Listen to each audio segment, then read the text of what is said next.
Arkadaşlar merhabalar, kanalıma hoş geldiniz. Bugün sizlere araçlarınızdaki oto teyiplerinizin ses açma kapama tuşunun arızası ile ilgili bir önemli bilgi aktaracağım. Bunun için emeğe saygı adına lütfen kanalıma abone olur musunuz?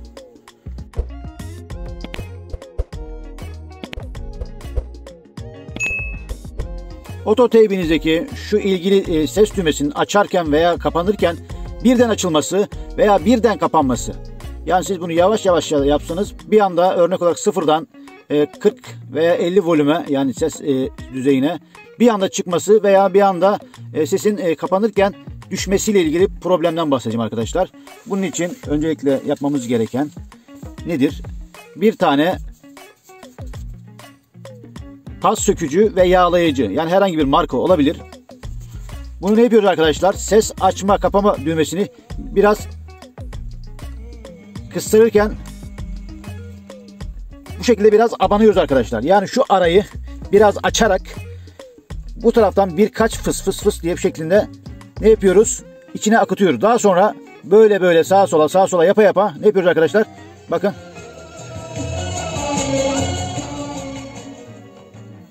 İlgili sorunu gideriyoruz arkadaşlar. Yani ne yapıyoruz? Düğme fazla oynamıyor ama siz biraz kastırarak, bakın, kastırarak bu aradaki mesafeyi açıyoruz arkadaşlar. Fazla şey yapmayın. Abanmayın. Yani düğme kopabilir. Yani gereği kadar.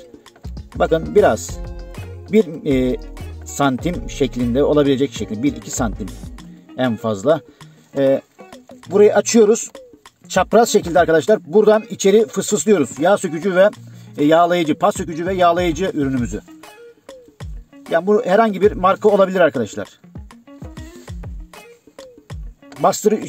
Sağa veya sola bu şekilde iterek araya ilgili spreyi sıkarak, bakın hani böyle yapıyoruz. Bakın, ilgili sorun bu şekilde kalkıyor. Yani özellikle Fiat araçlarında oluyor bu, ama siz diğer araçlarınızdaki oto teyplerinizin ses açma düğmelerini bu şekilde sorunu giderebilirsiniz.